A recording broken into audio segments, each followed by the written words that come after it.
वहीं देश भर में हर घर तिरंगा अभियान जोरों से चल रहा है। इसी बीच दिल्ली के कर्तव्य पथ पर भव्य तिरंगा यात्रा निकाली गई, जिसमें मुख्यमंत्री रेखा गुप्ता, बीजेपी राष्ट्रीय अध्यक्ष नितिन नवीन भी शामिल हुए हैं। यात्रा के जरिए लोगों को देशभक्ति के प्रति जागरूक किया गया, साथ ही लोगों से घरों में झंडा लगाने की अपील की गई है। शुभकामनाएं देती हूँ। ये स्वतंत्रता दिवस जो हम सबके जीवन में आजादी का वो सूरज लेकर के आया है, वो हवा लेकर के आया है, जहां हम स्वच्छंद हवा में सांस ले पा रहे हैं। हम सबके सामने ये देखिए, सुभाष चंद्र बोस जी की ये प्रतिमा जो सैल्यूट कर रही है। सैल्यूट किसे कर रही है? उस भारत माँ को सैल्यूट कर रही है, जिसकी आजादी के लिए हमारे लाखों स्वतंत्रता सेनानियों ने अपना जीवन अर्पण कर दिया।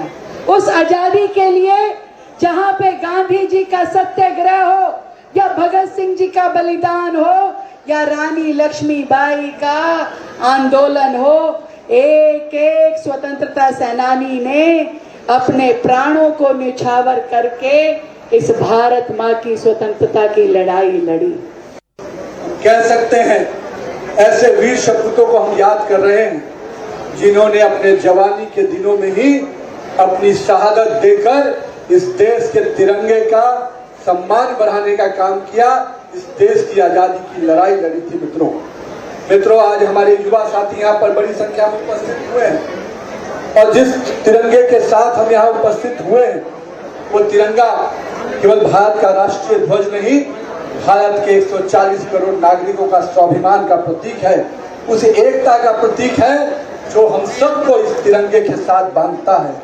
मित्रों, ये केसरिया रंग हमारे त्याग का प्रतीक है। मध्य में जो श्वेत रंग है वो हमारे सत्य के रास्ते पर चलने का प्रतीक है, और नीचे में जो हरा है वो इस बात का प्रतीक है कि हम जमीन से जुड़कर, इस मिट्टी से जुड़कर काम करने वाले लोग हैं। मित्रों, इसमें जो अशोक चक्र लगा है वो इस बात का प्रतीक है कि हमें रुकना नहीं है, हमें थकना नहीं है, हमें चलते रहना है। इस देश के विकास के रास्ते पर लेकर अपने आप को भी भारत के भविष्य के निर्माण के लिए लगातार भारत को विश्व गुरु बनाने की दिशा में लगातार चलते रहना है। हाथों में तिरंगा और दिल में भारत और कदमों में देशभक्ति का जोश लिए इतने तापमान में सर कर्तव्य पथ पे ये तिरंगा यात्रा निकाली गई है। कई सैकड़ों युवा आपके साथ चल रहे थे, क्या संदेश है इस बार? देश के प्रधानमंत्री नरेंद्र मोदी जी ने आज से 5 वर्ष पूर्व हर घर तिरंगा का आह्वान किया था। आज 2026 में 15 अगस्त के आसपास देश के हर घर में बिना किसी भेदभाव के तिरंगा है, तिरंगे का सम्मान है। तिरंगा पूरे देश को एक सूत्र में बांधता है। ये सम्मान उन वीर शहीदों के नाम भी है।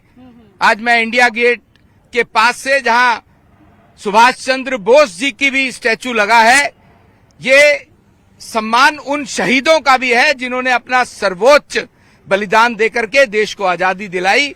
तिरंगे का सम्मान है, उन शहीदों का सम्मान है। वंदे मातरम थीम है सर इस बार तिरंगा यात्रा का, यहाँ तक कि इस बार लाल किले प्राचीन से पहली बार वंदे मातरम थीम गाया जाएगा। वंदे मातरम एक गीत नहीं है, ये देश की आत्मा का प्रतीक है।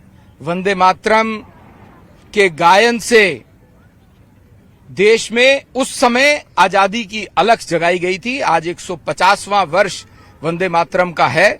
लाल किले के प्राचीर से पहली बार वंदे मातरम का गायन होगा। ये हम सब के लिए बहुत सौभाग्य और आनंद की बात है।